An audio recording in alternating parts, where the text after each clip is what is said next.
Okay, so Trump is now officially hitting the battleground states as Harris sees boost after the DNC. Let's take a look at what's going on. Obviously, there's constant polls coming out. We got 70 days until D-Day, okay? Or E-Day. E-Day.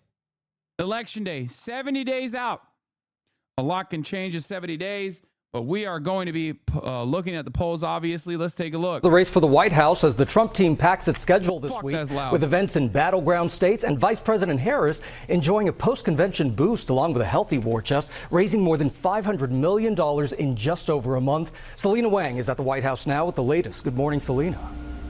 Good morning, Gio. In just over a month, Vice President Harris has completely upended this election. She's gaining ground over Donald Trump in the polls and in her fundraising. To counter her rise, Donald Trump is stepping up his campaigning, blitzing through battleground states this week. This morning, Donald Trump preparing to storm the battleground states that will decide this election. The former president struggling to define his opponent, rallying supporters later today in Michigan before hitting Wisconsin and Pennsylvania later this week, hoping his new endorsement from independent candidate Robert F. Kennedy Jr. will give him a boost, with Vice President Harris erasing his lead in the polls. He has a lot of votes that he could have gotten. I think he's going to have a huge influence. The former Democrat now suspending his campaign that was in part fueled by conspiracy theories around vaccines and COVID. We talked about not about the things that separate us because we don't agree on everything, but on the values and the issues that bind us together. Trump. Bro, this dude literally called him a sociopath like a month ago, okay, on television. RFK is such a deeply unserious person. I think it's hilarious. I love him, okay? Isn't suspending your campaign in exchange for a cabinet position a crime? No, dude, it is not a crime. Why do people think this is a crime? I'm so shocked that people... Like, no, it is not a crime. Are you guys, like, not American or something? Like, what the fuck's going on?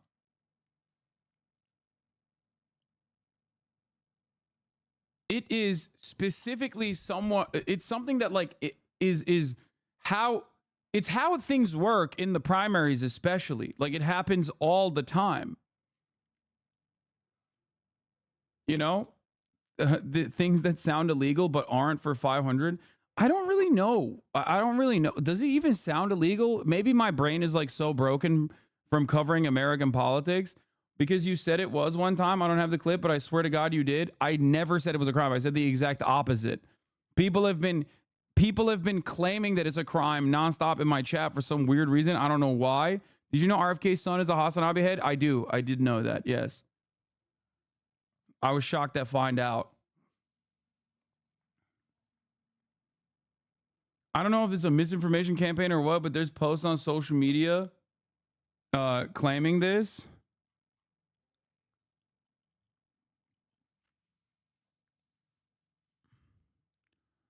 What is this? What is this? Code 599, promise of an appointment by candidate.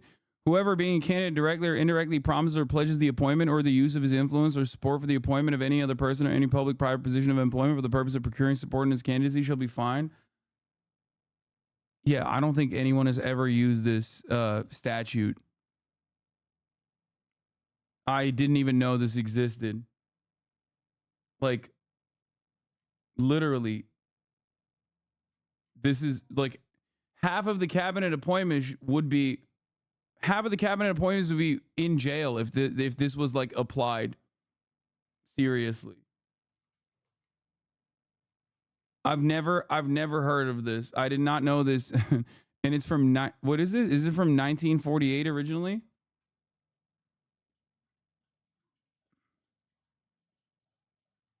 Imagine ordering donuts so poorly that they start trying to replace you with a brainworms guy. I know. This is the 2024 ticket, says Benny Johnson.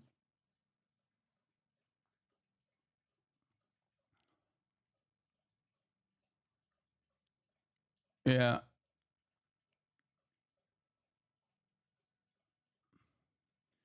The way this law doesn't even recognize women holding office, I mean,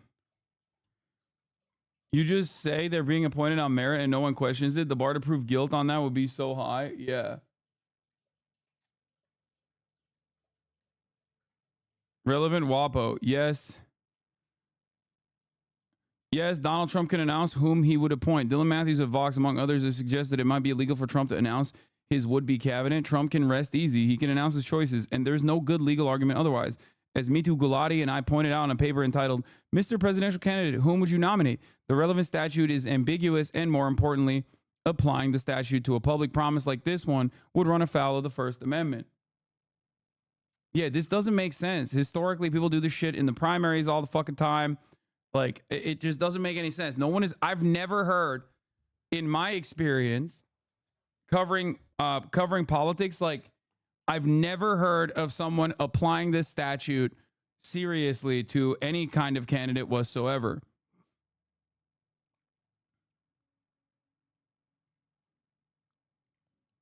As we note in our article, there's a textual ambiguity in the statute. The trigger for the statute is procuring support in his candidacy. Is this trigger procuring support from the public for his candidacy, or instead procuring support from the potential nominee, or perhaps the potential nominee's associates for his candidacy? Like, there's a shit ton of weird laws out there, man. Not all of them are applied evenly. Not all of them are applied at all, as a matter of fact. This is one of those things where it's like, I don't think people apply this at all. People don't consider this at all.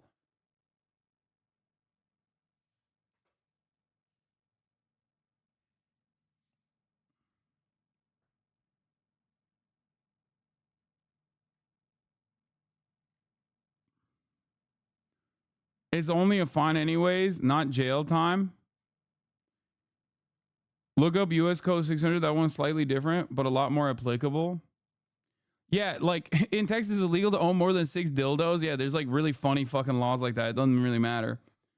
I don't know if you know this, but like historically speaking, people have routinely dropped out in an effort to get quid pro quo cabinet positions. Pete Buttigieg, for example, our transportation secretary, straight up got that job because he dropped out.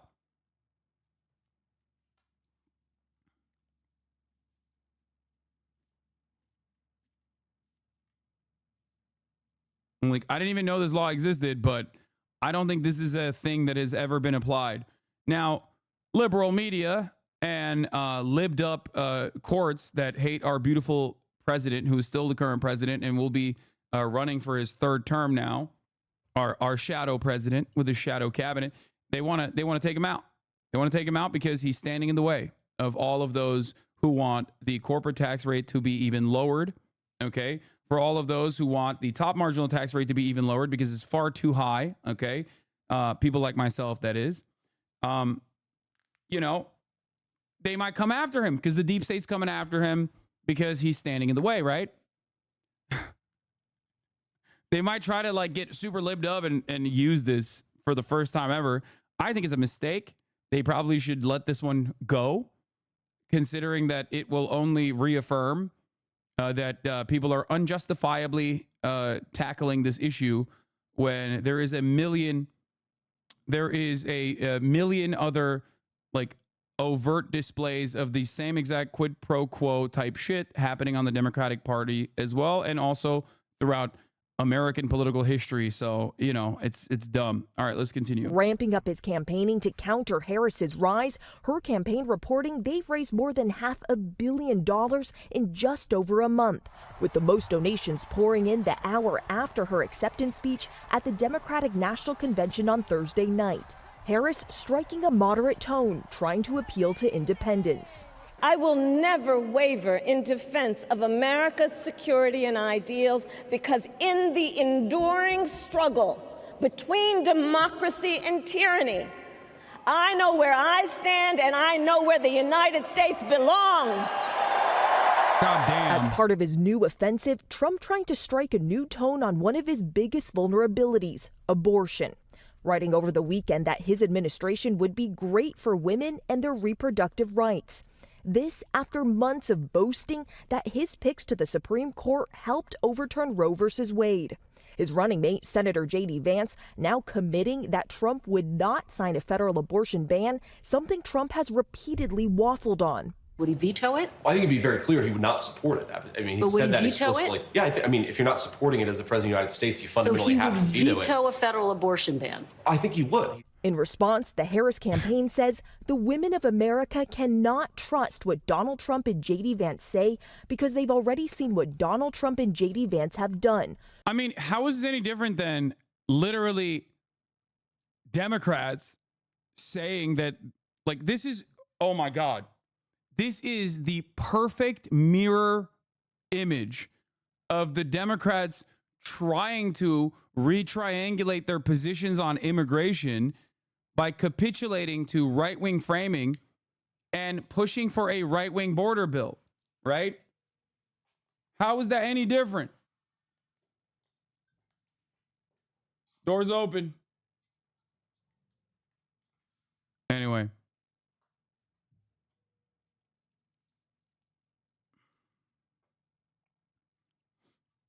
Like, this is the exact same thing playing out on the issue of immigration.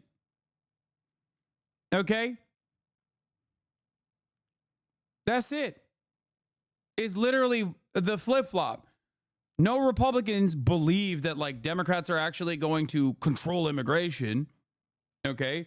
Just like no Democrats believe that Republicans are going to be less restrictive on abortion. Like, they own it. That's their problem. They did that shit. So it doesn't make any fucking sense that they actively try to change the dynamic.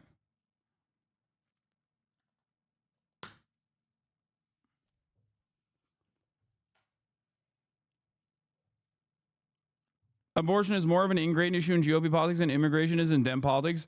I don't think you've ever talked to Republicans in the way that they analyze the Democratic Party on immigration.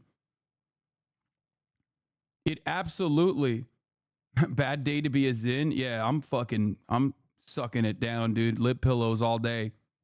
It's always a bad day at the Hasan Highway broadcast to be a Zin.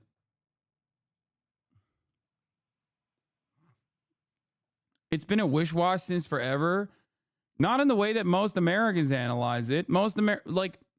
Even in the last election cycle, like, think about it, dude. Last election cycle, Democrats were pro-immigration. That was in 2020. It wasn't that long ago. It's crazy. Trump ripped away women's freedoms in all 50 states by overturning Roe. Harris is also getting back on the trail this week with a bus tour through battleground Georgia, but she's also focused on debate preparation ahead of her first face-off with Donald Trump on ABC News on September 10th.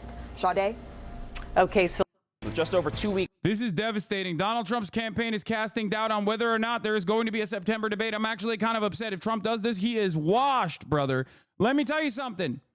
This is devastating for many different reasons. One, I'm going to go pee real quick, but I'm going to tell you right now, he better not fucking, until he their better critical not back face-to-face out. showdown. It now Bitch, seems former President Trump and Vice President Harris's campaign this morning have reached a brand new stalemate of sorts over exactly how the debate will go down. Trump going on a brand new social media tear, as Kamala Harris's team is now making the case for debate microphones to stay on the whole time. Lucky for us, we've got CNN's Elena Trine and Priscilla Alvarez, who have the new reporting on what each side is saying.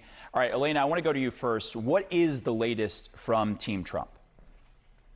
Right. Well, you're exactly right, Omar, because it does seem like the Trump campaign and the Harris campaign have reached somewhat of an impasse as it relates to the debate rules for that ABC debate on September 10th. Part of that is about the microphones being muted. Remember, back in June for that June 27 CNN debate between Trump and Biden, there were a whole host of different rules that they had agreed to, including having the microphones be turned off when one of the candidates was not speaking. The Trump campaign, we're told, still wants that rule to be in place. However, the Harris campaign is now saying this is a new candidate. We are a different campaign, and we want the mics to be on for the extent of the debate. So there's some behind the scenes back and forth over this. I do want to read for you what we heard from Jason Miller. He's a senior Trump campaign advisor on all of this. He said, quote, "Enough with the games. We accepted the ABC debate under the exact same terms as the CNN debate. The Harris camp, after having already agreed to the CNN rules,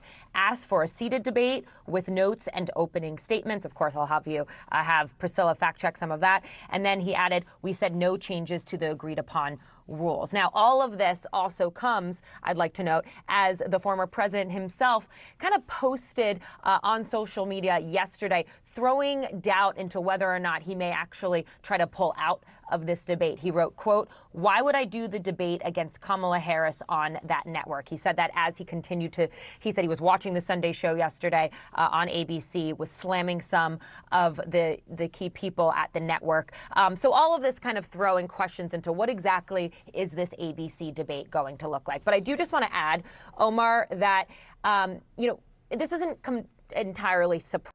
Harris team thinks Trump's people haven't told him about the hot mic dispute.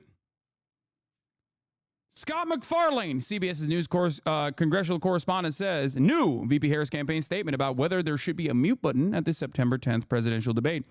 We have told ABC and other networks seeking to host a possible October debate that we believe both candidates' mics should be live throughout the full broadcast.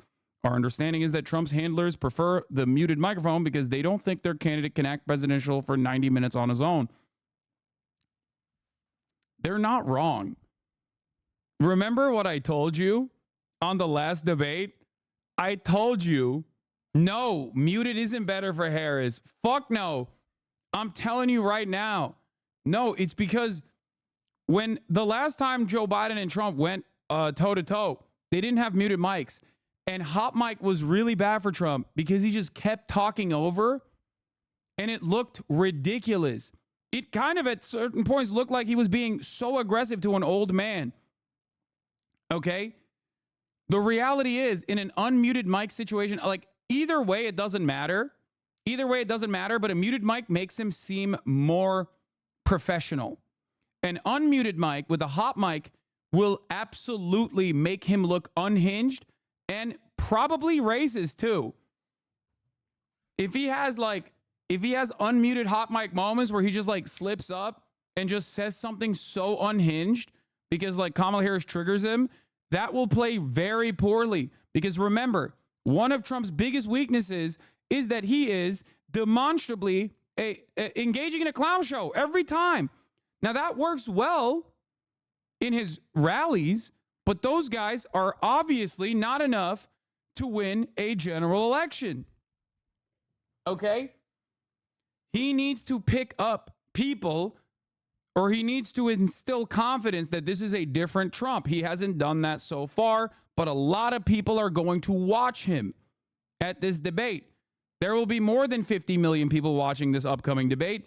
It's a massive moment for Donald Trump to change the dynamic. So, if he is unmuted, okay? If he is unmuted, he could basically prove once again that he is unchanged, okay? And that he is absolutely nutty. That he is still the very same chaotic person that people don't like. If he comes across as racist, for example, in that conversation, when like Kamala Harris is like saying something and then he cuts in and like disputes whether she's really a black woman or not, or something even worse than that, who knows? That would genuinely be harmful for his for any number of different ways in which they're trying to appeal and trying to like piece back for like Republicans that used to vote for Donald Trump in the suburbs that now think he's weird and gross. Okay?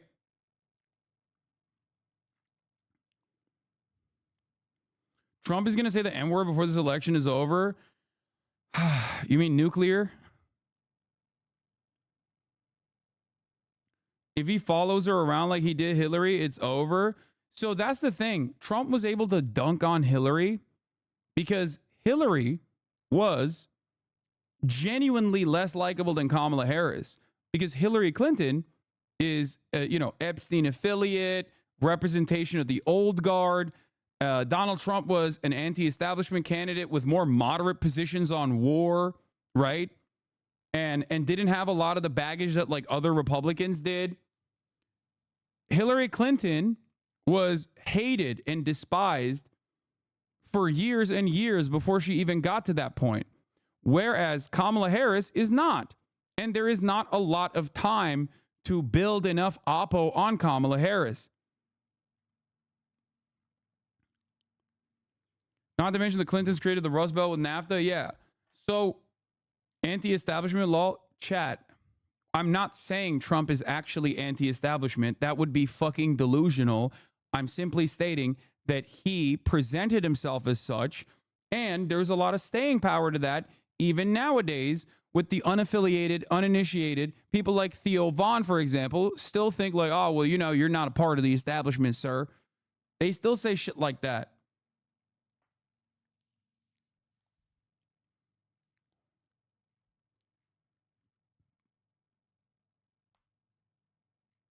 It's so funny to also still claim that when he was the president. You can't be anti-establishment when you were leading the establishment for 4 years. My family members still repeat that he's not a politician line. That guy's crazy. I know. So you have to understand that, right? Our understanding is that Trump's handlers prefer the muted microphone because they don't think their candidate can act presidential for 90 minutes on his own.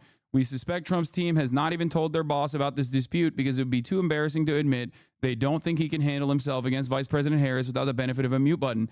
This is actually pretty solid. Like this is cutting in a way that will piss off Donald Trump. Like, I can't believe that this is what the election cycle has come to, which is like appealing to the thin-skinned narcissistic tendencies of one candidate over the other. But it's a solid play, in my opinion. And I do like they're belittling him. They're they're poking the bear. They're baiting him. It's basically akin to the crowd size conversation, right? It's like, obviously, who gives a shit? But there is one guy who does, and one guy who won't let it go, and one guy who will actually consistently talk about crowd sizes. Do you understand what I'm saying? You get him talking, and he takes himself down, basically. Yeah.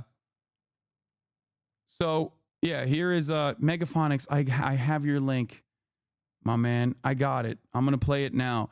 Thinking about my favorite unmuted mic moment from the third debate in 2020. We have a lot more questions to get to. So let's hear from the vice president. I have a number more questions. I don't know where he comes from. I don't know where he comes up with these numbers. Queens. $100 trillion. Queens. It's not even that good of a link, Megaphonics. Wait, I am dumb. I thought the muted mics were to prevent people from steamrolling over one another. Yes. The reason why they did the muted mic situation. This is straight cope. Trump is not going to talk about crowd sizes with Kamala. He's just going to talk about the border. I don't know what liberals are saying. No, dude. He's not going to talk about fucking crowd sizes with Kamala Harris on the debate. That's a separate conversation that plays along the same thing that I'm saying, that like the Kamala Harris campaign is belittling Trump in ways that Trump cares about. If they call him an authoritarian or a dictator, that doesn't, like, he doesn't give a shit about that. His base doesn't give a shit about that. That's not going to move the needle, because that, like, presenting him as a scary person, it plays well to certain aspects of the base, like the broader electorate, but portraying him as a scary person is something that he takes advantage of. He wants to be a scary person. He wants to make the libs be fearful of him. That negatively polarizes a lot of people who also hate liberals to go and say, well, I like that. But when you actually call it, when you actually humiliate him, you deflate him. Okay? When his ego takes a hit, that's something he cares about. And you end up handicapping his campaign, because instead of fucking talking about the border, he starts talking about crowd sizes. Do you understand? I'm not saying they're going to talk about crowd sizes at the debate, but this way of talking about the upcoming debate and saying Trump can't control himself, how humiliating, how embarrassing for him, I think is another thing. Like putting him at odds with his staffers, okay? Putting him at odds with his staffers is a good move, because it is another instance where Trump will go out and regularly go out and regularly talk about how his staffers tell him not to make personal attacks against Kamala, right? Like he does that all the time. That plays well to his base, like his hyper-focused, locked-in MAGA cult. That plays well to the base, for sure. But that doesn't play well to the additional people that he's trying to bring to his side, okay? Because all those people think he's a clown.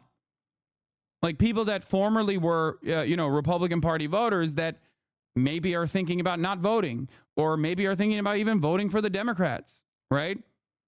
And that is the calculation that they're making. That is the calculation that Joe Biden made.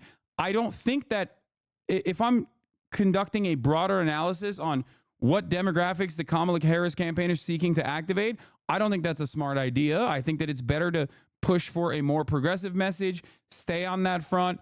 Obviously, still hyper-focus on Trump being silly and chaotic, sure, at times, depending on which suburb you're presenting yourself to. If you're talking about suburbs in Pennsylvania where you have college-educated whites that maybe voted for Joe Biden and you want them on board, then yeah, sure, do this shit, right?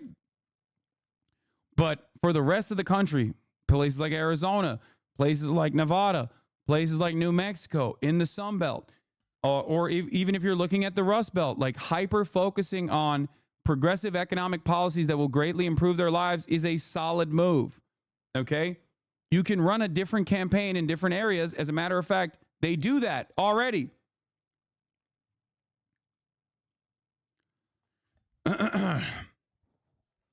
They already do that. So I think it's a multi-pronged approach. It's a multifaceted approach.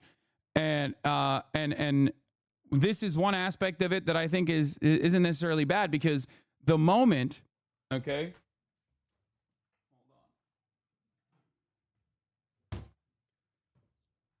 the moment that you gum up the works, every moment that Trump is talking about crowd sizes or a bunch of other fucking dumb shit is a moment that he's not actively campaigning on the border, okay?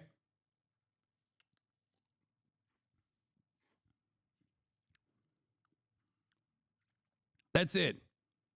It's what I was also fearful of with respect to the Democratic Party, with respect to the Kamala Harris campaign, getting caught up in a negative spiral, getting caught up in a negative media spiral about like anti-Semitism allegations that are so super cynical, or even getting caught up in a negative campaign spiral about like how some members of the progressive base are not going to vote for Kamala Harris. Some members of the progressive side of the Democratic Party's base are not going to vote for Kamala Harris over Gaza or over a number of different issues. That ends up cutting into the limited amount of time you have to do progressive, or rather not progressive, positive campaigning. You know what I mean?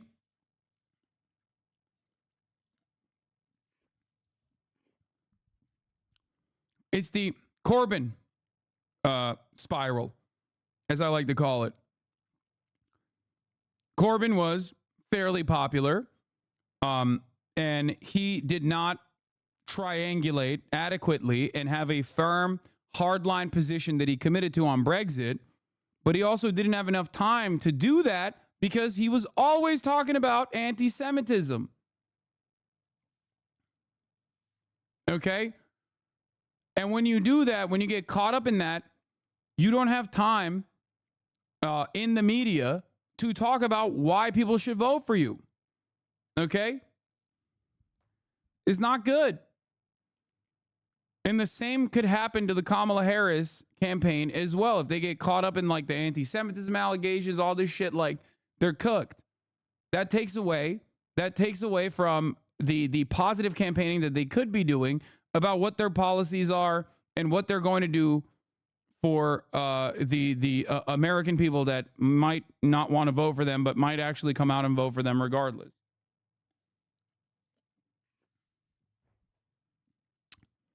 Anyway, here's Donald Trump talking about the hot mics, the muted mics during the debate. President Trump, would you want the microphones muted in the debate whenever you're not speaking? Bro, he looks so skinny, it's like creeping me out. He's starting to look like a different person, dude. We agreed to the same rules. I don't know. It doesn't matter to me. I'd rather have it probably on, but the agreement was that it would be the same as it was last time. In that case, it was muted. I didn't like it the last time, but it worked out fine. He's starting to look hot. You know? He's starting to look kind of sexy, dude. I mean, ask Biden how it. If it doesn't matter, then why don't you just go along with it? I don't understand it. He's like, oh, it doesn't matter, but also I don't want it. Like, which one is it, bro? Which one is it? Which is it? It worked out. It was fine. And I think it should be the same. We agreed to the same rules. Same rules and same specifications. And I think that's probably what it should be. But they're trying to change it. The truth is they're trying to get out of it because she doesn't want to debate. She's not a good debater. She's not a smart person. She doesn't want to debate. President Trump, would you want the microphones muted in the debate whenever you're not speaking? We agreed to the same rules. I don't know. It doesn't matter to me. I'd rather have it probably on. But the agreement was that it would be the same as it was last time. In that case, it was muted. I didn't like it. Yeah. He says he doesn't like that the mics were muted, but he's also saying he wants to keep to that. That's great. Him saying she's not smart so often is going to blow up in his face when she whoops him. I think Kamala Harris as a fucking prosecutor is probably better off against someone like Donald Trump. I think especially because like she doesn't have the same baggage that Hillary Clinton had, which is, by the way, I want to reiterate something here, okay? Virtually no one has the baggage that Hillary Clinton has. Okay? You need to understand something. Like, Hillary Clinton was uniquely positioned as a bad candidate, like a historically bad, historically unpopular person. Okay? So that's part of the reason why Trump can't do the anti-Hillary campaign messaging.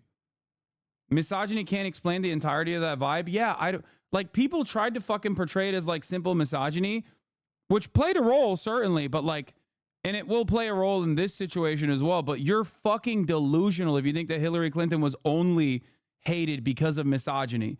Like, that is how the DNC portrayed it, but that wasn't the fucking case. You had 30 years of fucking oppo on her.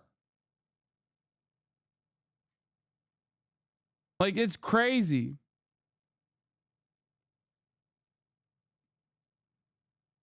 There are still anti-Clinton conspiracy theory videos from the 90s YouTube. Yeah, there is an entire cottage industry dedicated to the Clinton family, okay?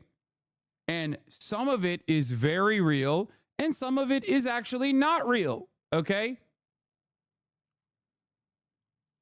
But it doesn't matter. What matters is she should have never been the candidate.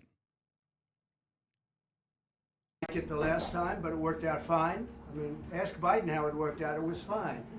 And I think it should be the same. We agreed to the same rules. Same rules and same specifications. And I think that's probably what it should be.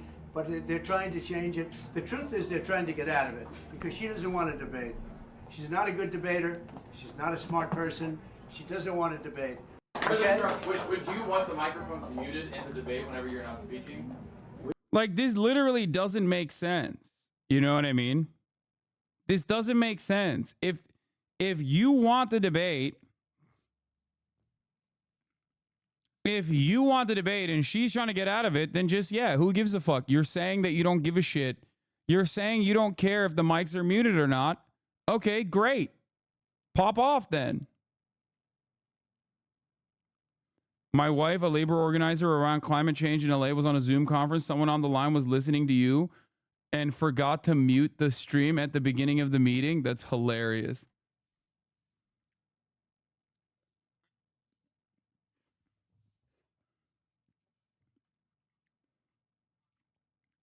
That's awesome. Anyway, this is like wishy-washy bullshit. And I personally think that it's going to make him look like a pussy. Surprising. We know that the Trump campaign has been very critical of the debate rules in the past. We saw that in the lead up to the CNN debate. We're also seeing the former president himself do exactly the same thing as last time as well, which is trying to throw doubt on whether the debate will be fair, to argue that the network is biased, to argue that the cards are stacked against him. This is exactly what we're seeing him do with this debate as well, trying to kind of pre-butt whatever is going to happen. And I can tell you from my conversations with Donald Trump's senior advisors, they privately acknowledge that they are more concerned about this debate than they were about the one with Biden. Harris is an entirely different opponent. They're not exactly sure what this is going to look like. So some of that is also, I think, contributing to all of this behind the scenes. Yeah, look, a lot to keep an eye on that front. I want to bring in Priscilla into this because obviously I forgot to mute the stream on a work call once, and everyone heard you yell, "Nobody likes Chris Christie." I mean, better that than fucking me chirping him at the top of the hour ad break at the top of every hour, you know? Because it is true. Nobody likes Chris Christie. But a lot of people also don't like the top of the hour ad break. Okay? And those who don't like the top of the hour ad break, the 3-minute long top of the hour ad break, can just simply subscribe for $6 or for free with a Twitch Prime by connecting their Amazon Prime account to their Twitch account and get 1 free Prime subscription a month. Okay? Here's the 3-minute ad break now. Better than hearing Hasan piss? I think a lot of people like to hear that. I'm not going to lie. It was weird. People were celebrating that moment, which they shouldn't.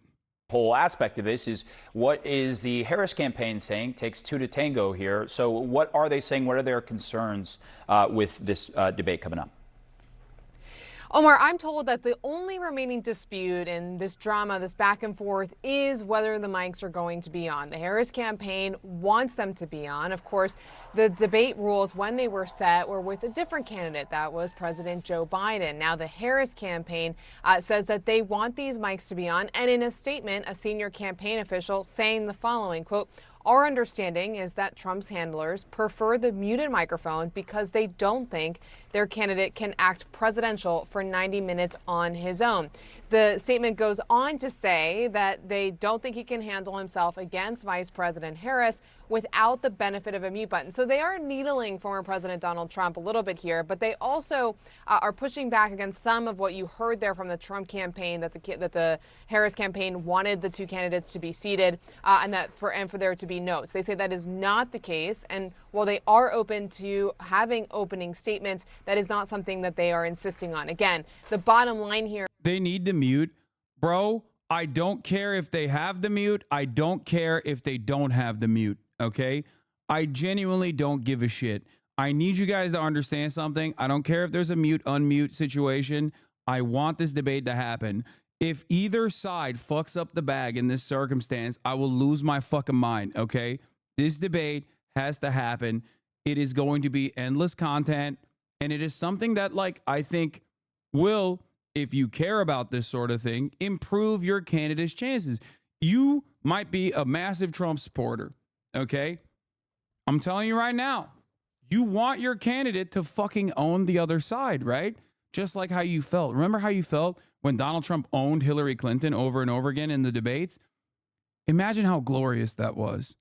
You can get that again. If you're a Kamala Harris supporter, if you're Brad Summer, think about how sick it will be if the prosecutor fucking goes ultra instinct on the convict, okay? On the felon.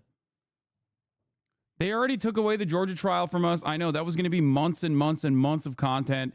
I'm already fucking pissed off about that. They cannot do this, okay? They cannot do this to us.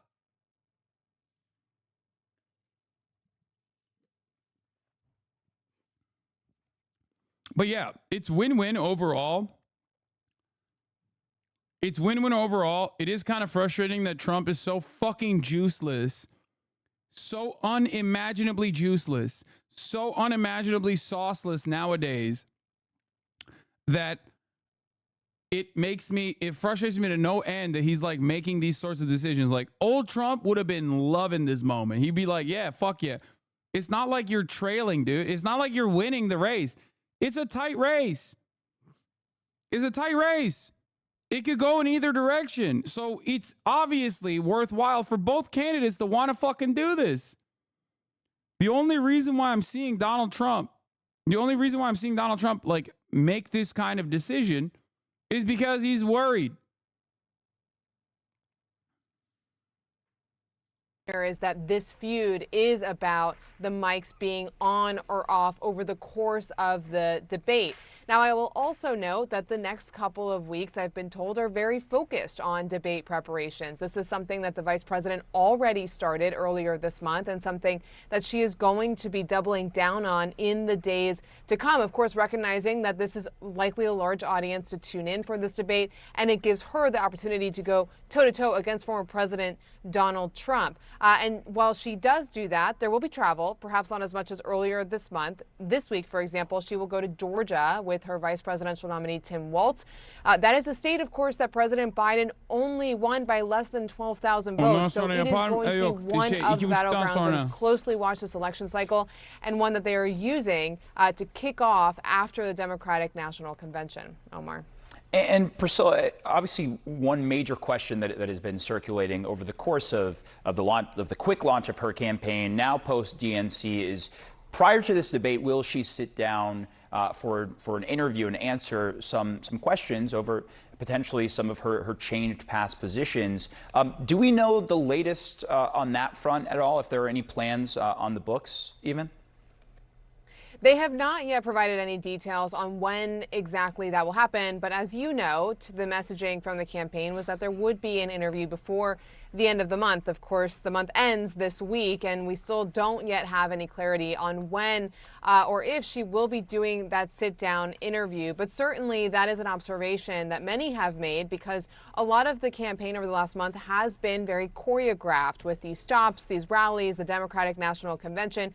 So while she has spoken to press over the course of those rallies and gaggles as rallies end, she has not yet done that formal sit-down interview, which would be less choreographed simply because it is an interview. So you would have the journalist asking the questions there. So we're still waiting to see if we get more details on that. But certainly the timeline that was provided earlier this month is coming now to a close.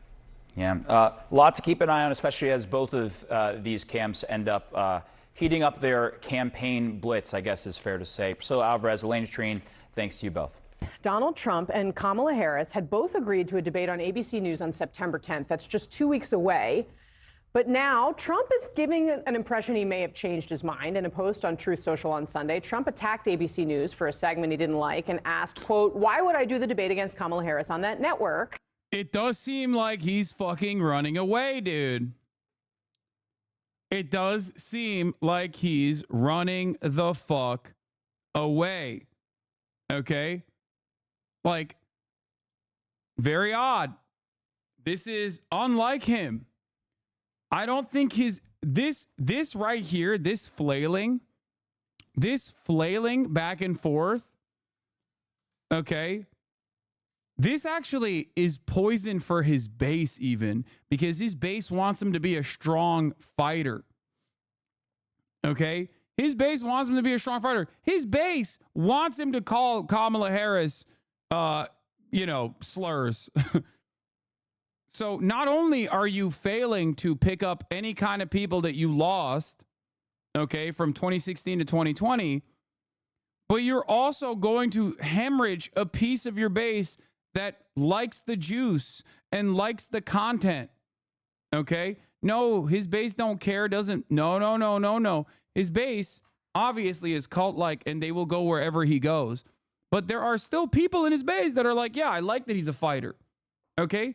This causes them to feel a little bit embarrassed. This causes them to feel like he's no longer got the juice and the sauce. If you're a strong man and your charisma is what is keeping so many people motivated and voting for you, this is going to cut away at the enthusiasm.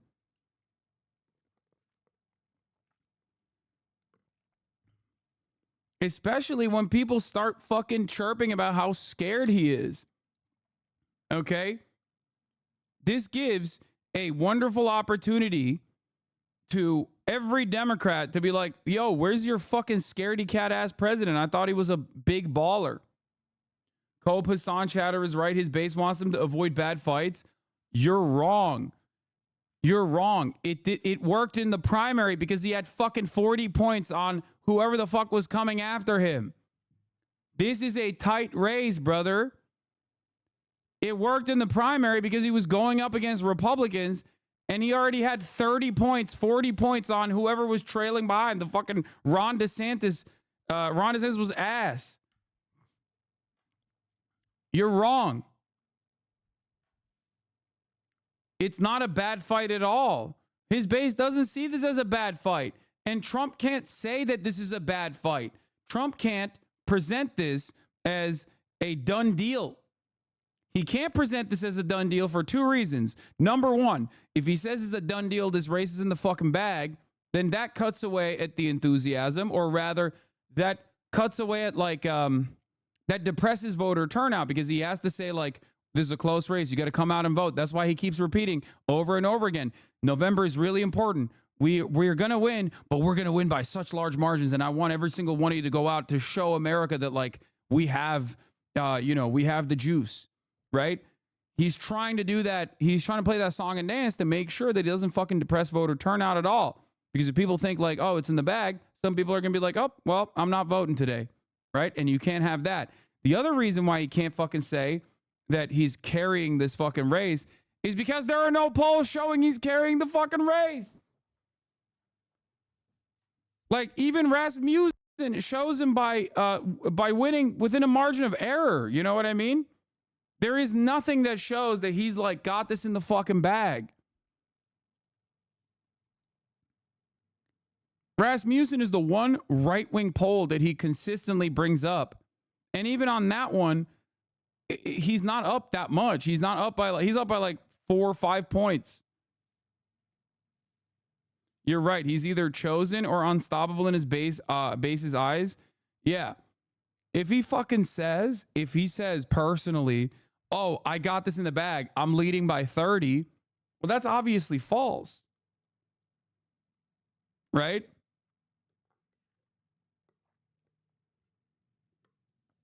Maybe I'm dumb, but wasn't that how it was in 2016?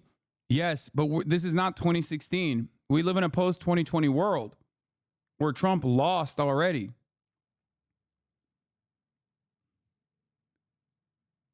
Look at this. This is a right-wing pollster. Kaplan Strategies, generic ballot, Dem 44%, GOP 41%. Favorability, unfavorability, Harris nets at +4. Waltz is at +4. Vance is -10. Trump is -12. Harris is 52% to Trump's 45%. This is outside of the margin of error. The margin of error here is 2.8%, give or take. This is also crazy because it says Trump is less than Vance, which shocks me.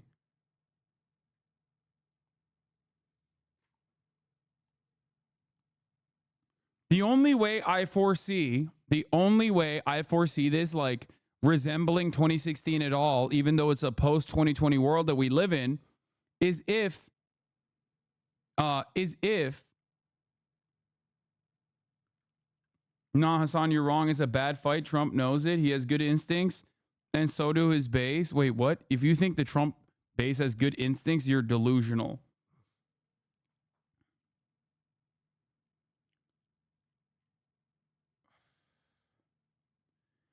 Donald Trump secured a lot of Obama to Trump voters, secured a lot of voters that he activated a lot of voters in the general. That is the reason why the polls were cucked in 2016. They corrected that mistake in 2020.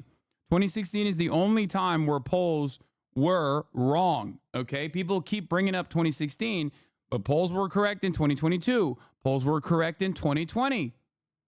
The only way that polls are incorrect, okay, the only way that polls are incorrect in 2024 is if Trump's blitzkrieg on fucking social media somehow magically gets a lot of like men who previously were not activated, the Andrew Tate coalition, the Andrew Tate Orbiter coalition to like fucking go out and vote, which is unlikely. Okay. Like people that were not interested in voting before are somehow getting invested in voting. Like if the Divorced Dad coalition is just like on board. That is very difficult to do in 70 days. That's number one. And that's also like the only reason why I'm bringing that up is because those are people that like vote. Those are people that pollsters are unfamiliar with. Those are people that pollsters cannot read. Okay? You need to understand.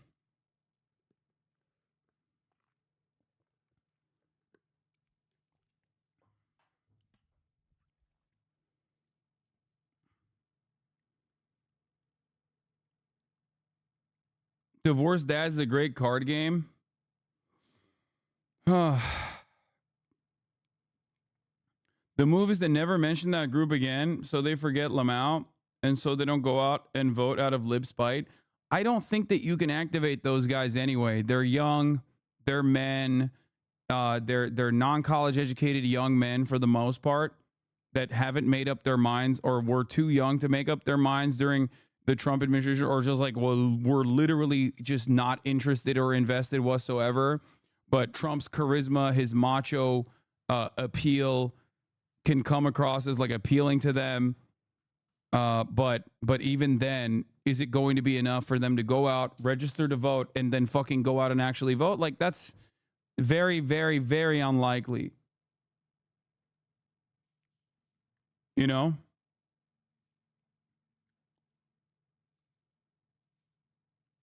Very, very unlikely.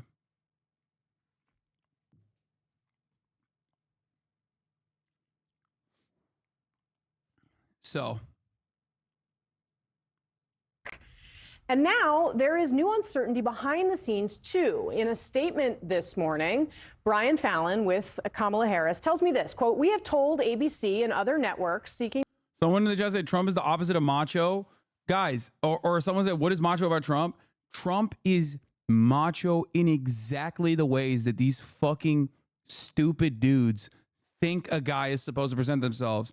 These are the people who think Andrew Tate is a masculine man. These are the people who think masculinity is a substitute for confidence, and they literally respond to shapes and colors. They do not think deeply about what the fuck is actually real masculinity, or rather, what real confidence looks like. Okay? Trump is a fucking loser. He is a thin-skinned, insecure loser in many respects. And he overcorrects for that by constantly being misogynistic, constantly portraying himself a certain way. That appeals to a lot of other insecure fucking losers, okay? Those dudes go to Hooters, who go to Hooters and think the servers like them. Exactly. Hasan's right. I can't see playing well to his base. He's just amplifying the negative impact it's going to have if he bombs his performance on stage. His whole shtick is fearlessness against the swamp, and this paints him as a wuss. I hope the debate happens. If he's as nervous as it seems with these recent unhinged interviews and debate hesitations, it might be the final nail in the coffin for his campaign. Yeah. If he doesn't do the debate, he looks like a pussy, and liberals keep fucking making fun of him in a way that will cut across his base, in a way that could technically depress voter turnout for him, okay? It definitely will cut across the enthusiasm because he has obviously crafted himself as this like strong fucking fighter. You can't do that. You can't present yourself as a strong fighter and then literally not do a debate against someone like Kamala Harris, who you're saying is a dumbass, who you're saying is a DEI pick. You should be able to run the table. You should be able to destroy her if that's the case. Okay? 100%. There's a ton of those people, men specifically, who are constantly suffering due to the financial burdens due to the economy, with a lot of anger and don't necessarily understand why it's happening and feel like Trump will fix it even though he won't. Yeah, absolutely. Economic instability and a lack of future prospects creates a volatile environment where young men especially can find themselves in the throes of reactionary sentiment, reactionary politics. That is at the heart of this conversation. Historically, that is also how fascist movements have mobilized. Okay? Are you doing by your logic for Republicans, bro? Wait, what?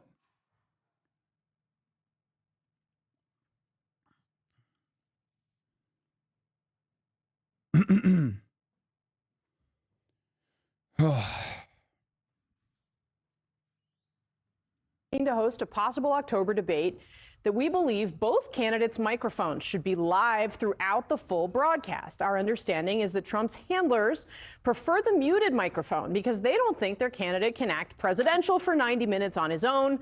We suspect Trump's team has not even told their boss about this dispute because it would be too embarrassing to admit that they don't think he can handle himself against Vice President Harris without the benefit of a mute button. Now, of course, let's remember that Harris has used hot microphones to her own advantage in debates past. Watch. I'm speaking. I know. That's great. This is important. Susan, I want to add, but Mr. Vice President, I'm speaking. I'm speaking. Appeal the Trump tax cuts. Mr. Vice President, I'm speaking. Well, wait. I'm speaking. If you don't mind letting me finish, we can then have a conversation. Okay? Please. Okay. And that, of course, Alex. The difference, of course, is that Mike Pence is like already around a woman without mother being in close proximity. So he's going to fucking, he's going to be way more agreeable. Trump, on the other hand, will not be. And he'll pop the fuck off, which will look bad, right? On the one hand, it'll look good to his base because he's strong, okay? He's sticking it to her, right? He's a fighter. And he's cooking this black woman. Ha, yeah. Right? But on the other hand, there's a shit ton of people that Trump is trying to captivate in this situation to show a different side of Trump. Okay? He's not going to win new voters. And if he's not going to win new voters, then he's fucking cooked. Okay? I think ultimately it doesn't matter whether the microphones are muted, whether the microphones are not muted. It still doesn't matter. This is good for Harris and bad for Trump. Obviously, if the microphones are muted, Trump automatically looks more presentable, right? He automatically looks more presentable, looks more presidential for those who desperately want to believe that he has that dog in him, that he could be that fucking moderate person somehow, even though he's obviously not. But again, the median voter is a fucking idiot, as you guys know, and responds to shapes, colors, sizes, and also vibes. So that's why I think his team wants the mics to be muted. Became a sort of iconic moment for her, like it was plastered on T-shirts, etc. But very interesting back and forth here in the final. I mean, that Fallon statement is clearly written to get a rise out of Donald Trump himself, right? Yeah, I mean, after this summer, let no one ever say again that debates do not matter, which is why you are having this fight over these small. No, debates do matter in this situation. This is a unique race. Okay, debates were so consequential in this fucking race that Joe Biden had to drop out. Okay, that's number one. Number two, debate in this circumstance is also uniquely consequential. Oh, that's what he said. He said never say they don't matter. Oh, I misunderstood him. Donald Trump himself, right? Yeah, I mean, after this summer, let no one ever say again that debates do not matter, which is why you are having this fight over these small details. Now, sorry, I was yelling at my dad.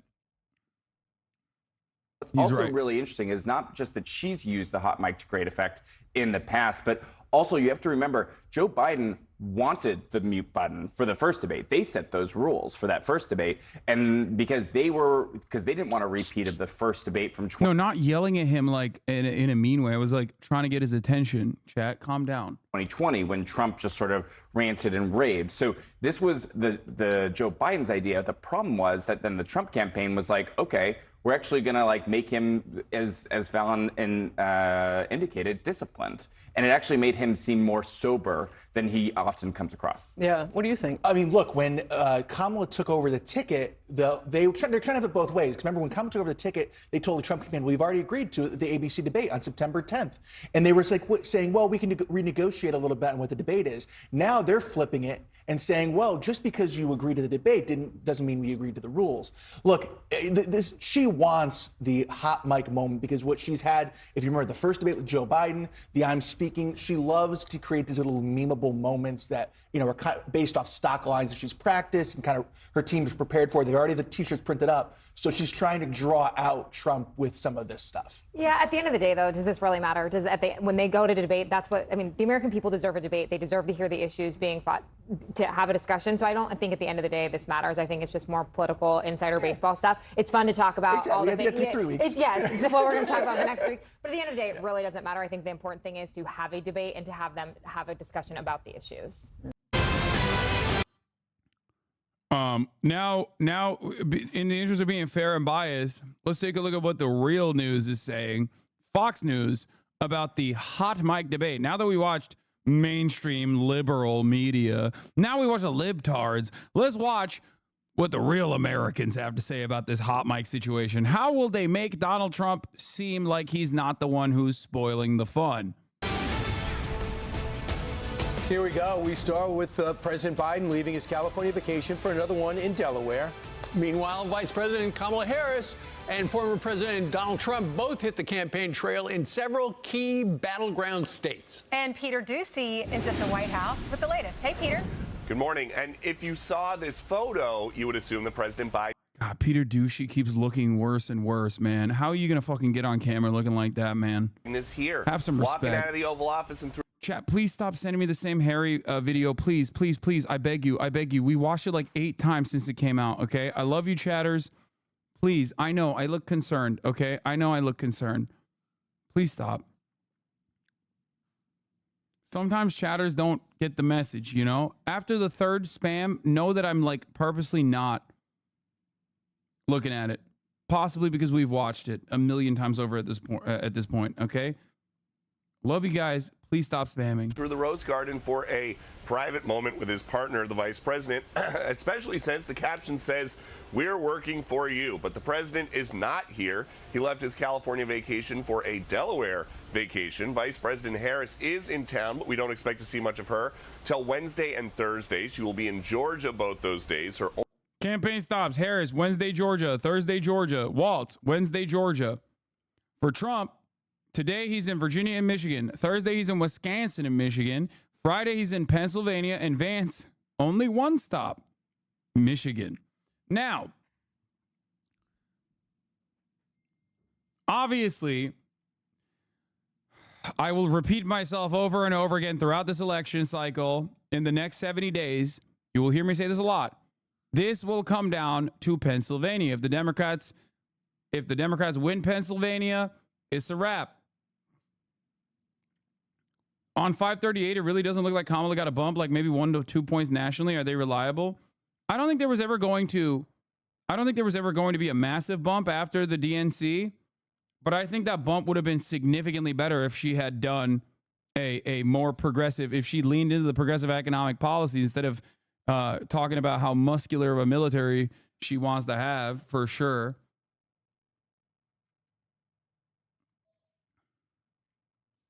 But I don't know how reliable 538 is. They just recently changed their scoring too. There also isn't a lot of post-convention polls yet, so you don't really know what the bump looks like. It could be larger. I don't know. I genuinely don't know. I'll be honest with you. I don't know what it's going to look like. There probably will be a post-convention bump, though. Like, it won't depress, in my opinion. But depending on like how big will the bump be?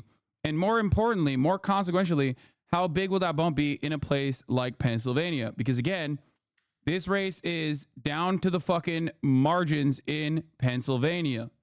Okay? I feel like she has to win all three, Michigan, Wisconsin, and Pennsylvania, unless she flips an unexpected state. Yeah, the reason why I'm saying Pennsylvania is because Michigan and Wisconsin are seemingly in the bag unless there are all of these like otherwise non-voters that just come out and are they're not seen in the polls somehow.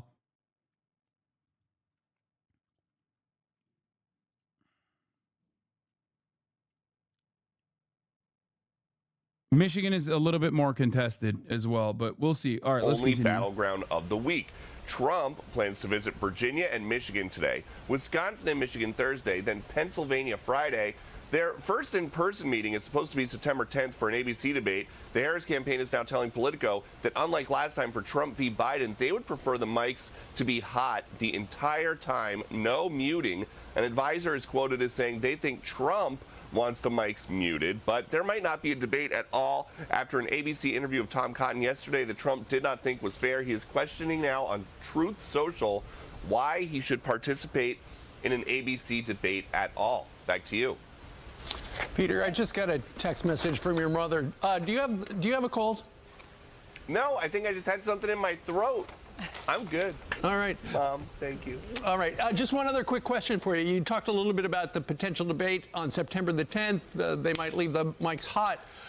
Kamala Harris, in the meantime, one of her press people was on yesterday with Howie on Media Buzz and said she definitely will do an interview before the end of this week, and that she has done 80 interviews so far this year. Does that little 10 seconds that you talked to her a couple of days ago, does that count as one of the 80? If it does, we should talk to promos and hype it as an exclusive.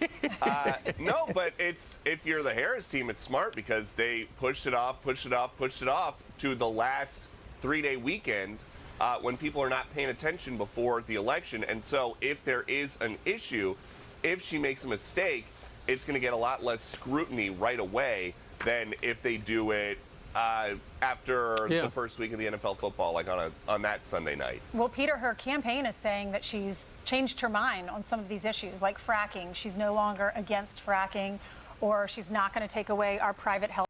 All the fracking stuff is straight up. It's twofold. One, because Western PA, they want to talk about that. And also it plays into like Kamala Harris's wishy-washy, which I don't know if that's a good angle of attack for Kamala Harris so far. But I would like to see firm commitments to policies from Kamala Harris. I think, come on, it's fucking 70 days, right? What the fuck are we doing? And then they can be like, oh, she said yes to Medicare for all. Now she's saying no. She was the border czar, and now she wants a border bill, blah, blah, blah, like all this shit. It depends on if it's like sticky enough. But overall, as far as like lines of attack goes, if your entire campaign, okay. What? I know you said something similar about the DNC being filled with elites. However, a lot of DNC campaign workers are quitting because they felt like the DNC convention did not represent everyday America. They felt like it was a gathering of elites just throwing a big party saying, let's forget about problems. I was wondering what you thought about it. I have no idea where you're getting this information that a lot of DNC workers are quitting. Miss Riz. Like, who did you get? Where did you source this from? Instagram reel. Okay, I'm not clicking on that. Okay, I'm sorry. Not even a TikTok. Straight up Instagram reel. Love you, Miss Riz. You're cooking.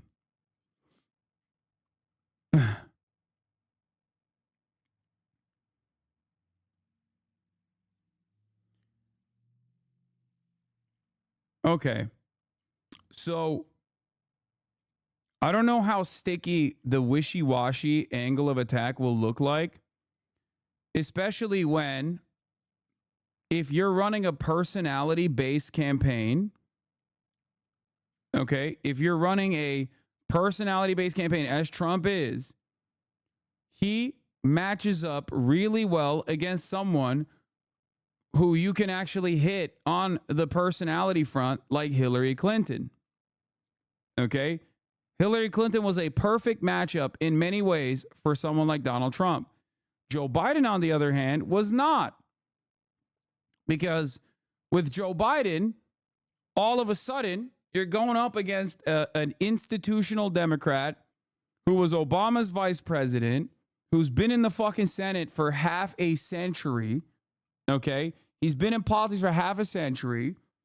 And yet, like, there aren't many personal attacks you can hit him on. With Kamala Harris, there aren't that many personal attacks you can hit her on either.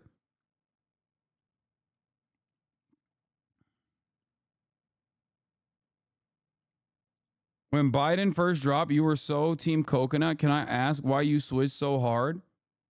What? No, I was never team you.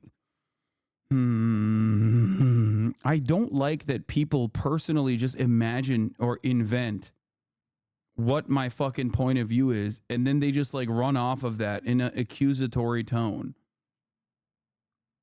I only said that Kamala Harris would be far better than Joseph Robinette Brandon. I was right. Okay? I also was excited about the way that Democrats, for the first time ever, responded to, one, public pressure, okay, which obviously happened to align with donor interests as well, and it happened to align with establishment Democrats' interests as well. But they responded to public pressure. I promise you it's not an accusation. Just want to hear your thoughts. I'm with you 100%. Okay, listen to me then. Listen. I was excited at a change of attitude from the Democratic Party that I had never seen before. Okay? And I kept reiterating, let's see what they do with this. Okay? Let's see what they do with this. Let's see if they lean into progressive positions. Now, why did I say that? Because she chose Tim Walz. She didn't go with the running scared safety pick with Josh Shapiro that would have put Pennsylvania on the board for them. Okay? And instead went with someone with progressive policies under his belt. Okay? That also went against, like, once again, what Democratic Party operatives normally are scared to do. It basically locked her in to defend progressive policy positions. That made me think perhaps they'll run an Obama 2008 style campaign. That guy from chat is 100% right. Bro, you were super live for weeks. You just changed your mind recently. No shame in that. You said you were coconut pilled, bro. I was in the stream when Biden dropped out. You were hyper-libbed out for weeks, bro. I think a lot of you don't understand when I am exaggerating or also being an entertainer. It could be because of being neurodivergent. I myself have a little bit of that A-worded dog in me, okay? And I sometimes don't pick up on certain things, and there's nothing wrong with that, okay? But it would be really weird if I turned around and said /S every time I made a statement and gave you a tone indicator, okay?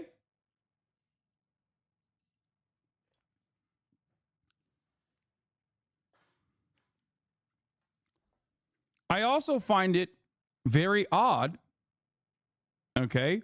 I also find it very odd that people are like, nah, dog, you don't know where you were at.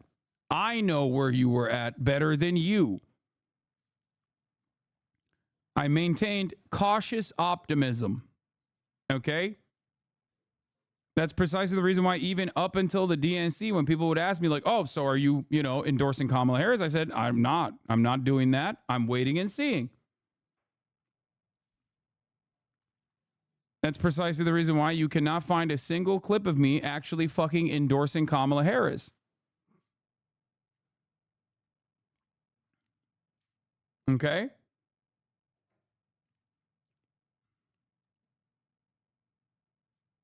Apparently, you were really, really, really behind Kamala by saying you were a coconut head. These people aren't serious. I know.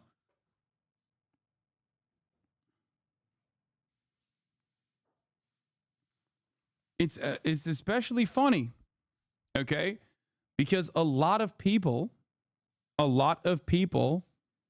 also that were, very leftist would get mad at me as well in that time frame and would be like, are you libbed up for Kamala? What the fuck is going on? And I repeated that over and over again, that I was not, and that I was being cautiously optimistic due to what I was seeing from the Democratic Party. Says you're saying here, the problem with Kamala Harris, this is from 3 weeks ago, in the same time frame that the chatter is accusing me of being libbed up on, from August 4th. Kamala Harris could keep Trump out of the White House, but has she earned your vote?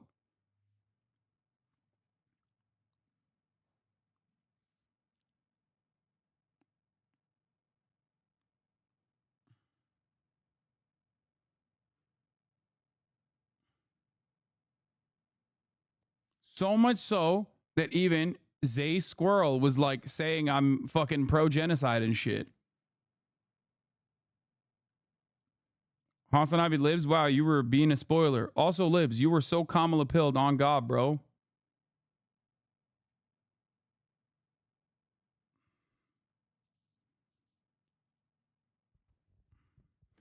And somehow they don't accuse you of being a Republican because you were a Bergamaniac. Yeah, they're too scared of the Bergamania. That's why.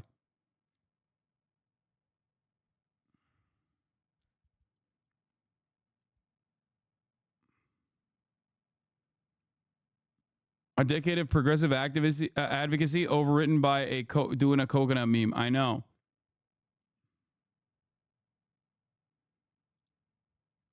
Health insurance companies. Who was saying that? Is it just anonymous sources, or did you get names of people in the campaign? Like, how do we know she really feels this way? Because we haven't heard from her.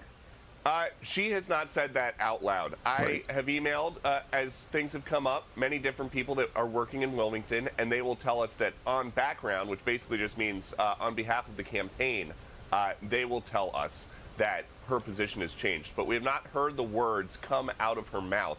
And depending on who she does the interview with, we might not. Mm-hmm. Because the way that a lot of these interviews go, and based on what the convention program was, chances are it could be a lot about Trump and not a lot about how different her 2019 statements are to 2024. Well, yeah, it's coming up without her, even on the Sunday shows, which you would think would be friendly environments. So I can't imagine, outside Oprah or Rachel Maddow, how that would not come up. I mean, Lester Holt and these guys, Jake Tapper, they seem to want to ask. Chatters, I'm going to make one point that I hope many of you understand in the future. Okay? Okay? I need you to understand something. If a video that someone has made about me online has not reached like 1 million fucking views or 500,000 views in like 2 days, and you bring it up in here, and I click on that video, okay, of like, this person made a call out video on you, and I click on the video and it's got like 20,000 views, I will permanently ban you. Okay? You know who you are in the chat. Okay? You know who you are in the chat. You keep fucking writing in the chat. Do you understand? Unless a video has reached a certain level, okay, it could be from someone that I like. It could be from someone that I don't like. Okay? It could be someone that's like criticizing me or whatever. Okay? I'm telling you right now, I cannot watch every single YouTube video that is made about me. Okay? If a video has reached like a couple 100,000 views in like a day or two, it's worthy of being addressed. If it has not, I'm not going to watch it. Okay? Please.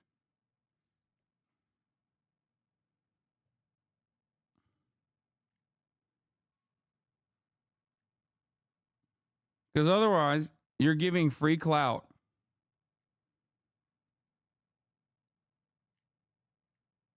They're asking those questions hypothetically, because he won't appear on their shows either. The reason I think that is because for the last 4 years, I keep like a running list of questions for Joe Biden, and I have watched interview after interview that he has done sit-downs, and pretty much none of them get answered. Yeah. And do we asked or answered? Indeed. And do we have any idea who the person might be who gets the interview? Not yet. Okay. All right. Thank you so much, Peter. Glad you're healthy. Yes, it's been 36 days since she jumped into the campaign and has not had a sit-down interview. People do have questions about her policy because we heard her at the DNC. She just bashed Donald Trump, and they all talked about abortion, the abortion issue, but never talked about what her policies are going to be. If you go on her website, her policies are not listed. Tom Cotton sat down on one of the Sunday shows, and he says we all deserve to see her in an interview. Listen. When she campaigned for president, in her own right, she did in fact promise things like decriminalizing illegal immigration. Are you voting for her, or will you not say because you don't want to endorse her? Just curious, because not sure where you stand. What difference does it make in your calculation? Like I'm being for real. Like, it doesn't change my analysis even a little bit. What difference does that fucking make? I don't know why people keep consistently asking me. I've already told you, okay? I don't know. That's it. And it has nothing, it literally has nothing to do with my analysis regardless. Okay?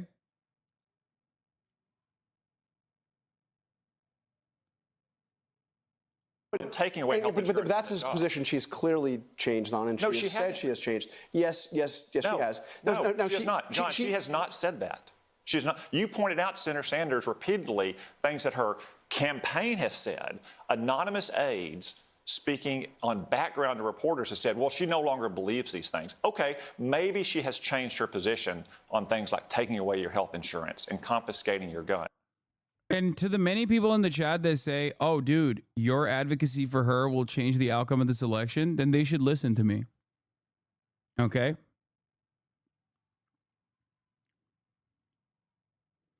Perhaps people don't want to watch you if you are voting for Trump. Yeah, if you think I'm voting for Trump, then you should probably stop watching me, stop watching anything online, and immediately check in to a mental institution to get, you know, some kind of competency test, because you would have to be hallucinating an entirely separate reality. It was just a guess, lol.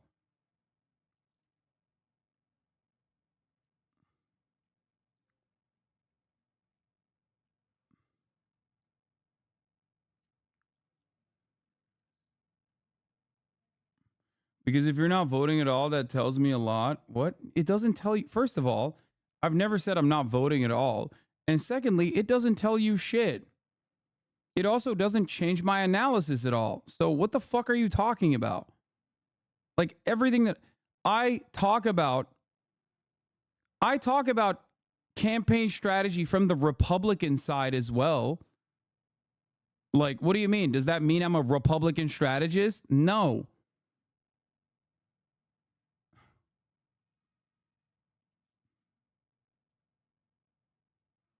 It's so funny to me when people can't comprehend the concept that people on the left having different personal beliefs and convictions. Like, you know how libbed up I am. Imagine if I was constantly coming after you for not matching my lib level is how these chatters act. Yeah.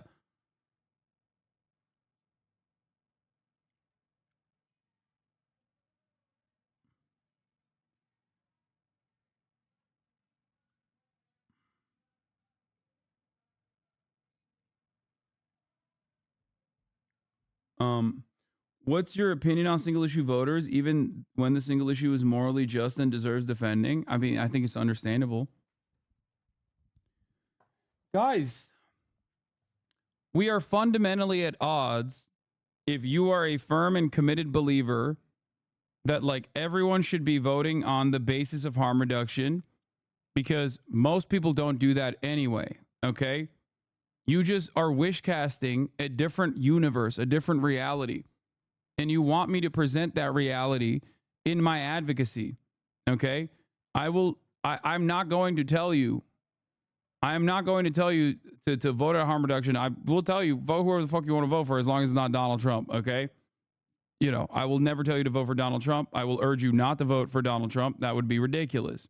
Having said that, however, it is perfectly valid, perfectly understandable, perfectly normal. It is, as a matter of fact, probably the fundamental starting point of a democratic process, okay,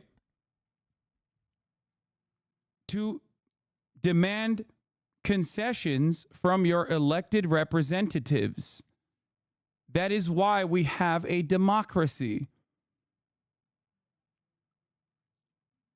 Okay?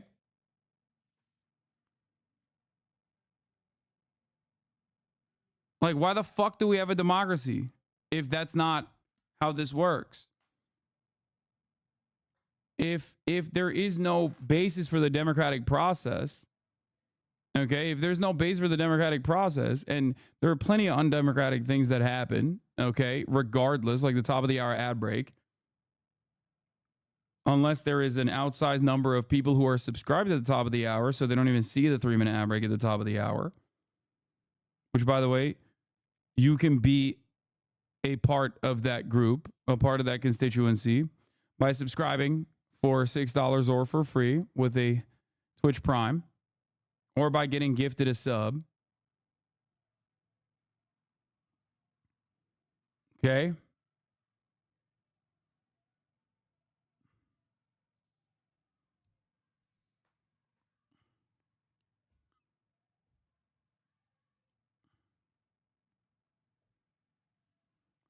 Why do people act like Trump will be better on Gaza issue? I mean, they're wrong if they do say that. They're objectively wrong. But as it stands, it's not Donald Trump that is currently conducting the genocide. It is the Democratic Party. That is a fact. You don't want to recognize that fact, and you want people to hyper-focus on something else that they are not going to hyper-focus on. It's just not how it works. Okay? Just like I can't move the needle in a genuine direction that is the opposite of like what mainstream media is pumping out, what the campaigns are pumping out. I just can't. I can't do that. I don't have that kind of power. No one does. No person outside of the much larger media ecosystem has that kind of power. Okay? Anyway, here's the 3-minute ad break now. Like I said, it's coming for you.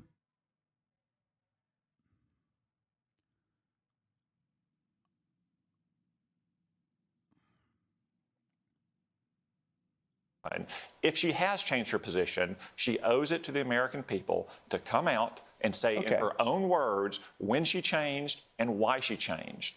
That's one reason why she needs to address the American people and speak to these questions. Yeah, one of the many reasons. right. See, and I laughed too because this guy, another one of these pollsters, said, I don't think she should talk to press at all.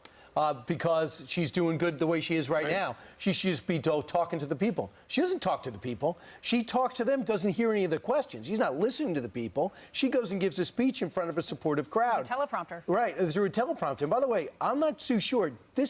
Her momentum is done. So Trump had it in July. She had it in August. But now it's flat-footed tie. And in places like, I don't know if you've seen the Siena New York Times poll, in Georgia, Trump's up 6. So there's a push, and there'll be a bump from this. But after this, I think people are really going to have a discerning look at what exactly she stands for, because you can't even dispute what she stands for because you don't know what Kamala Harris you're fighting. Are you fighting the vice president? Are you fighting the senator? Are you... Kamala won't magically win this election. Everyone must do what they can, especially if you have an audience. Brother, I don't think you understand this, okay?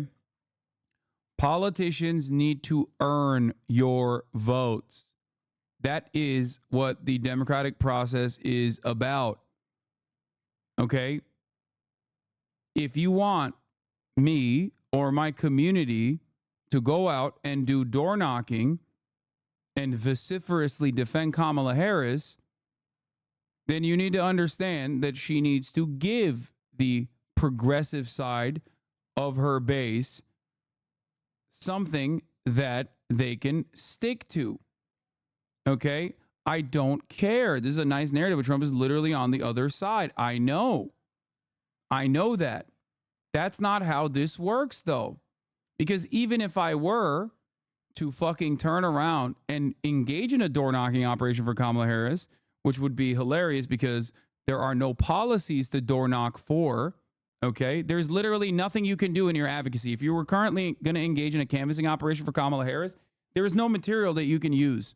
Did you know that? No, you don't, because you're operating on fucking vibes like a dumbass, okay? There is literally no campaign materials to canvass on currently. What the fuck are you talking about? This is why I always say you cannot change the trajectory of a campaign. If a campaign is making the wrong moves, the most I can do, the most impact I can have in this upcoming election is if by some random happenstance, I have Kamala Harris staffers that are watching that then go, oh shit, he's actually right. We should probably work on this and change it. That's the most impact I have currently.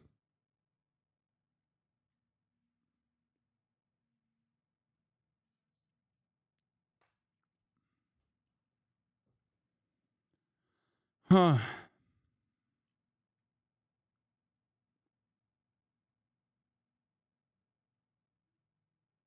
It is very frustrating that people constantly engage in this silly ass fucking harm reduction argument when that didn't fucking work in 2016. Okay? No politician is owed your support. They are not entitled to your support. They must earn it. This is the fundamental principle of democracy, of the democratic process. Stop fucking chirping, smile and dial, okay? Because if you consider what you're doing to be canvassing currently in the digital sphere at the behest of Kamala Harris's campaign, you're actually barking up the wrong tree. Okay? You are not going to be able to move me or many members in this community on this position. You're certainly not going to be able to move me on this position. Okay? Especially if you think that this is the first time I've encountered this narrative. I guess you weren't here in all of the other election cycles that I have obviously covered. Okay? Go lobby the fucking campaign to get them to hear the demands of the progressive base in order to secure their support. Because that will have significantly larger impact on the outcome of the election than you being able to successfully lobby me into advocating for Kamala Harris.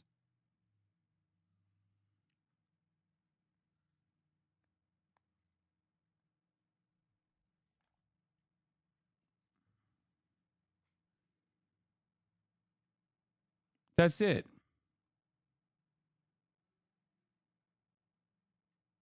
Fighting this new person who's running on Donald Trump's issues, like strong on the border, fighting crime, a strong defense, red, white, and blue. Excuse me, it's like David Plouffe came in there and said the reason why Trump is popular is because of these things. So let's give him to Harris. And I think the most egregious example was the tips. But I didn't know that was the tip of the iceberg of the theft of the Republican Party. Well, both sides know that the debate, aside from this interview that's supposedly going to happen all of in the these next guys 5 are days, wrong, by the way. The debate could change the trajectory of the race, because after this interview, then there's going to be one debate that we know of, although Donald Trump is suggesting maybe he might not do it after whatever he saw on ABC. So ultimately, if that changes the trajectory, the less she says, the better. So I get what the pollster is saying, but at the same time, Tom Cotton is right. All we know, the only words we have heard her that have come out of her mouth were things that she said about her policy in 2019. And for Peter Doocy to just say that he's heard from people close to her in the campaign, but it's all on background, that is how they are programming the press. They're saying, okay, on background, this is, she's changed her position. But we need to hear her say, I've changed my position. How are we supposed to believe that? Joe Biden ran on being a moderate. He was going to unite our country. Our country has never been this divided since I can remember. It didn't work. He lied to the American people. He ended up voting in such a progressive manner. And how do we know she's not going to do that? That's the way she stood throughout her entire political career. Here's the hope. They keep booking people like Tom Cotton, Marco Rubio, J.D. Vance on the other networks where they get their point out.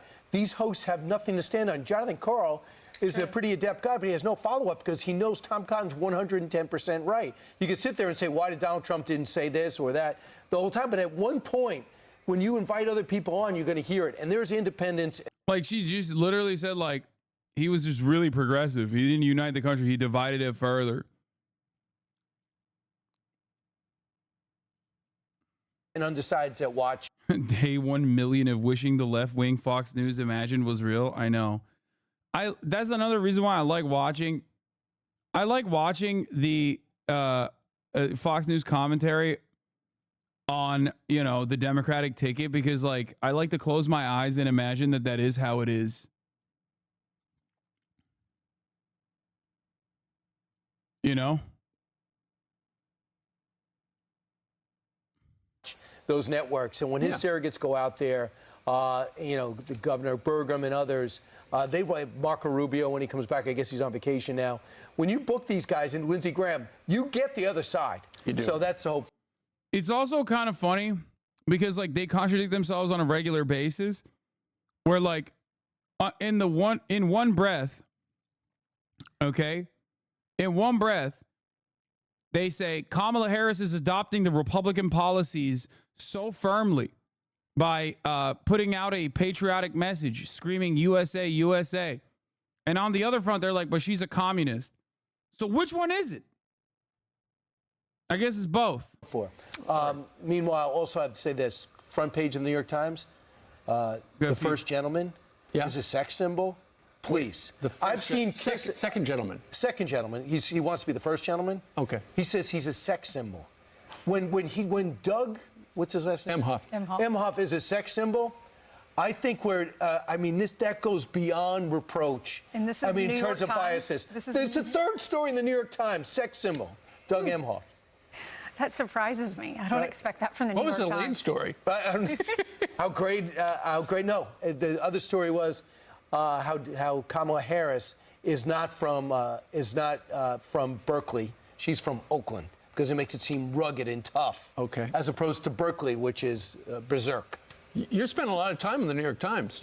We have a website, foxnews.com. Got to be prepared. Just saying. I'm Steve Doocy. I'm Brian Kilmeade. And I'm Ainsley Earhart. And click here to subscribe to the Fox News YouTube page to catch our hottest interviews and most compelling analysis.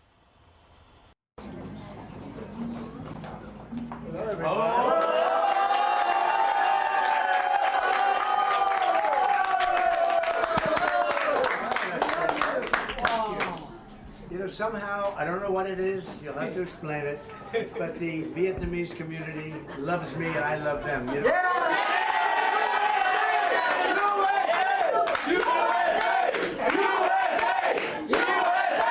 I can explain it.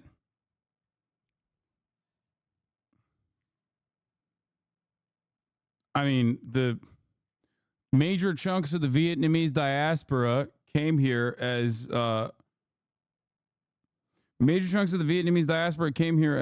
collaborators of the South Vietnamese, like, incredibly right-wing government.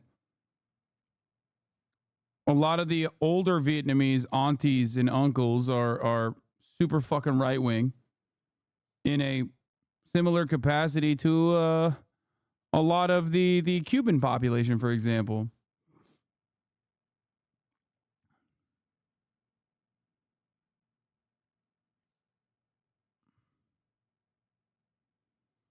I had international Vietnamese roommates in college who said they were scared of American Vietnamese because of how right-wing and anti-communist they are. Yeah. Because he didn't go to war? No, they don't give a shit about that. What are you talking about? Hella Vietnamese Americans that are descendants of, like, that are either direct descendants or dude, a lot of, okay, guys, here's how this works, okay? That's not even true for this area. Where he is voted for Biden by 81% and is a heavily Viet area. Yeah, I'm talking about older Vietnamese voters in general. My parents are Vietnamese conservatives. There you go. Okay. Couple reasons. One, Donald Trump's strong anti-China sentiment. Okay? Donald Trump's strong anti-China sentiment is part of the reason why even Vietnamese people in Vietnam like Donald Trump to a certain degree. That's number one. Number two, a lot of the older Vietnamese population are either one generation removed or directly from the same fucking generation of the people who escaped Vietnam, South Vietnam specifically, as they were collaborators of the South Vietnamese government, the puppet state that America created in South Vietnam that was fucking right-wing fascist. Okay?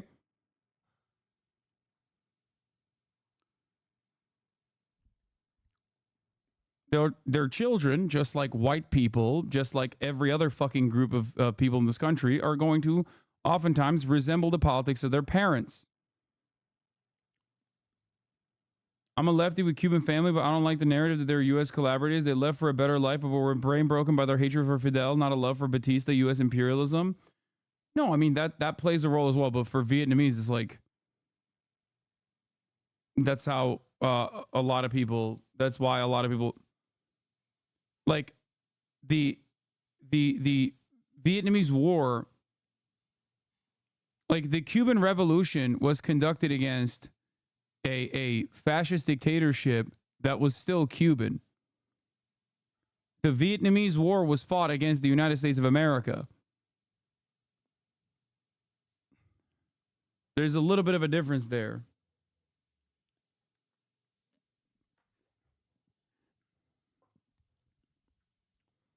Yeah, I hate your narrative of them being collaborators. In my opinion, as an Asian American, you're throwing a dangerous narrative. Wait, what the fuck are you talking about? Collaborators with the Americans, dumbass. Not collaborators with the fucking Viet Cong. Hello? You asked me why there's so many fucking conservatives. I'm telling you why, in this group, at least. But in many respects, a lot of the people that are allowed to come to the United States of America, which is a very difficult task to begin with, will oftentimes have, depending on how close they are to the original group of people that came in, will oftentimes be pro-America. What the fuck? It's also not just like the collaborative aspect in general. It also is the anti-Chinese sentiment. Are the Vietnamese Latino? Yes. Vietnam, absolutely a part of the global Latina belt.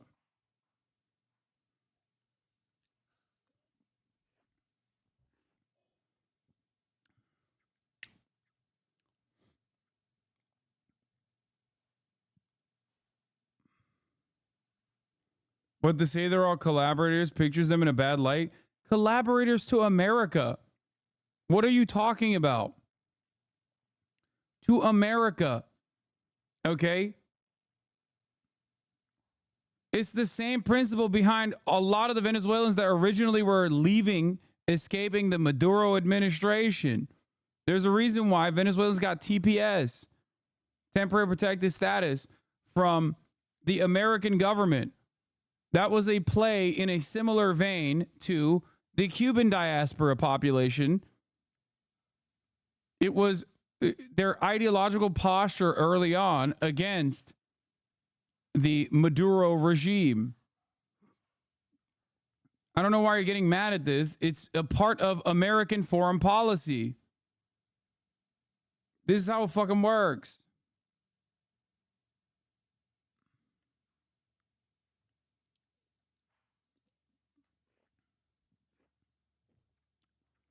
I think Chatter thinks you're asserting that all Vietnamese are hardline MAGA Trumpers. Of course not. There is always going to be a generational divide regardless. I'm just explaining why there is an outsized population of older Vietnamese voters that happen to swing conservative.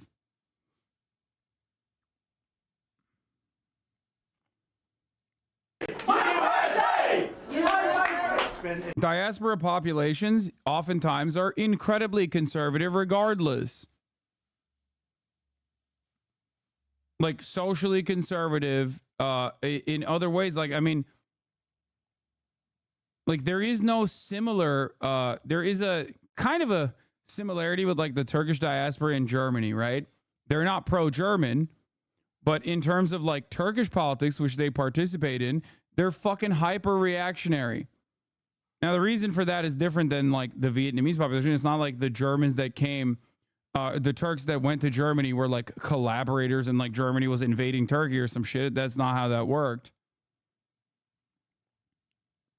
But diaspora populations do also have a tendency to be more right-wing than the national population. How do you think Jews missed out on becoming so conservative? Do we send all our wackos to Israel? That's actually really, that is kind of interesting. I think it's because Jews have been around in the United States of America for like a lot longer. So we're talking like so many generations. Like they've been, so here's how it works, okay? Here's how it works.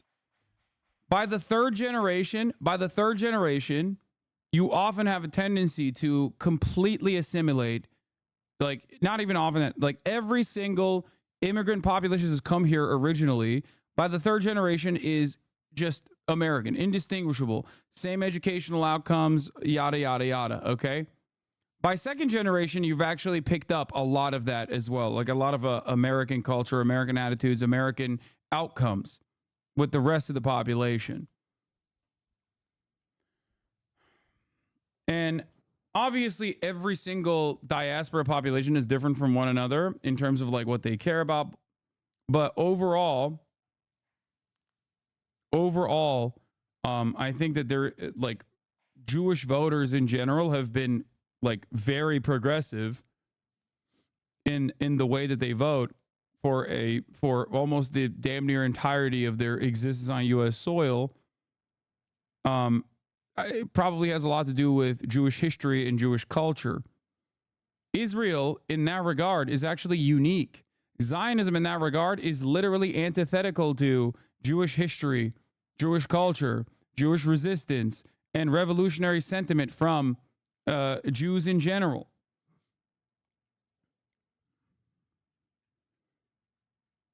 Like, it's directly, diametrically the opposite of how Jews have carried themselves, seen themselves, presented themselves throughout history. That makes sense. I'm a fourth, third gen, also Jewish Southerner, so I'm part of the rare swing state Jew. Me and my fam are super progressive. Well, being super progressive while also being a Jewish American is not unique, though, for the record. It's like, I think it's like 76% of American Jews that vote consistently for the Democratic Party.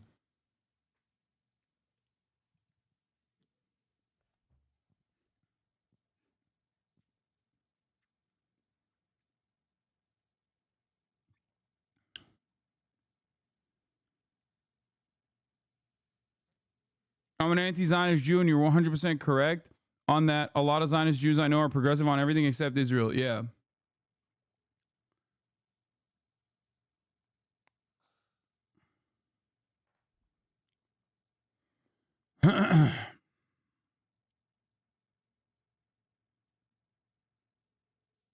Is the Democratic Party progressive? No, but in terms of like analyzing American politics, especially from a historical framework, we're talking about like what is the more progressive option here, okay?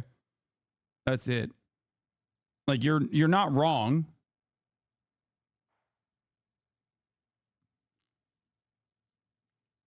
But anyway, let's continue. It's been very special. In Florida, we go down, we have large groups of people, always dressed perfectly. Also, yeah, American Jews aren't just like progressive because they vote for the Democratic Party. American Jews, just like Jews, like pre-Israel, Jews literally are not just progressive in the vote for the Democratic Party type way. They're fucking communists. They're socialists. They're trade unionists. They're intellectuals. like, it's not even like, it's crazy to think of a world where like the Jewish tradition is rich with revolutionary principles and consistently fighting against injustice, being at the forefront of any matter of different like civil rights movements globally.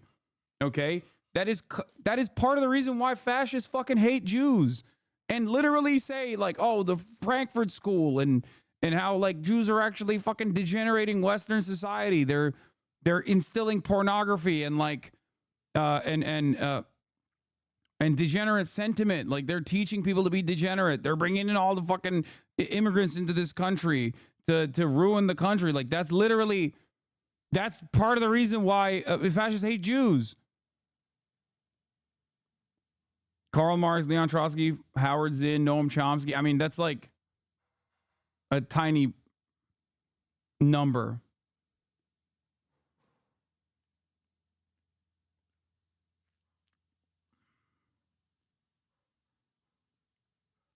What caused Jews to be so progressive pre-Israel? Well, I don't know if you know this, but like before Israel is a time frame when Jews had only one history, which was expulsion, pogroms, death, destruction.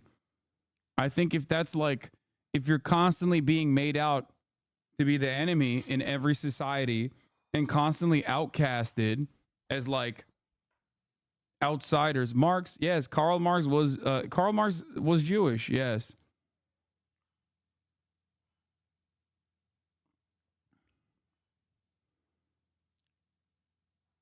Labor Zionism was literally invented to try and convince communist Jews to become Zionists.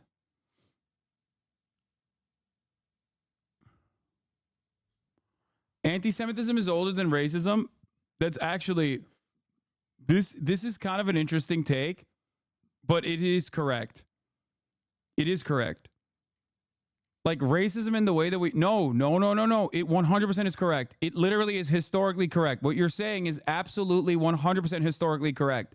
Racism in the way that we understand it, white supremacy in the way that we understand it, is a relatively new phenomenon in comparison to anti-Semitism. Before like Western colonialists invented racial distinctions, people did not fight on those boundaries at all.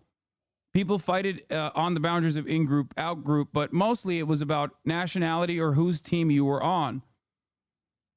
It's correct.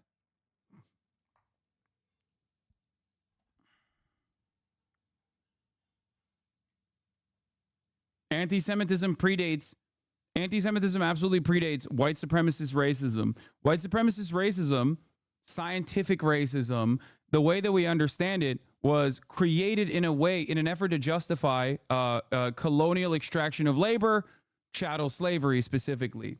That's where it comes from.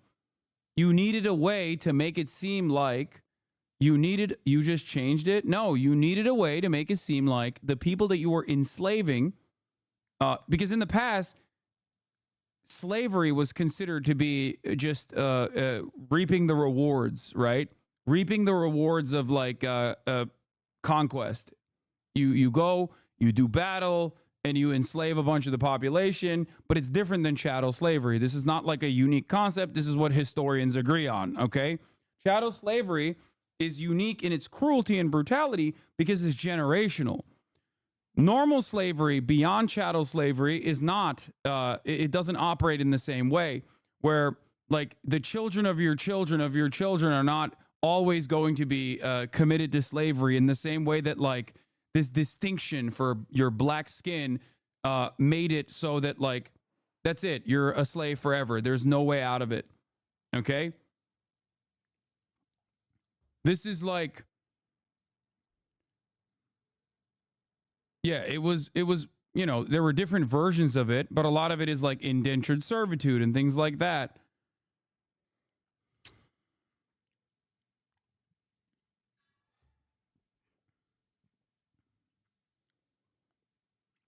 Chattel slavery treats other humans as literal livestock, completely different than the forms of slavery before it. Exactly. And Anglo-style chattel slavery was way more brutal than Spanish-Portuguese chattel slavery, although the latter happened over a longer period of time. Note, Hasan is not saying other forms of slavery are not bad, merely that chattel is particularly bad. Yes. Like, people always get mad at me when I joke about, like, the Janissary structure because they think I'm being, like, you know, an Ottoman supremacist or something. But, like, there was no world in which, under chattel slavery, the comparison I use in that situation is not because I'm fucking Turkish, but because the Janissary structure is the Janissary structure and the Devshirme program, where like people literally would be converted, like non-Muslims would be able to retain the highest offices that you could possibly get to, that even fucking Muslims did not, like original Muslims were not able to get to. Like, that's not a thing that has ever happened. Like, Mimar Sinan, one of the most famous architects in Ottoman history, is a devshirme, as in he was brought into the Turkish indentured servitude structure at an early age as a child, okay?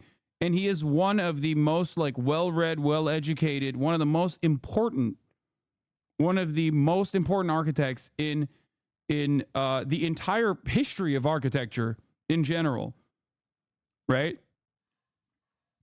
There is no comparison or equivalent in terms of, like, the way that black people were treated under chattel slavery.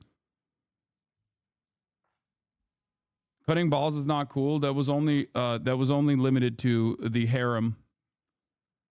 And I agree. It's fucking particularly psychopathic. Janissaries also participated in some of the first historic versions of labor organizing. Kazan kaldırmak.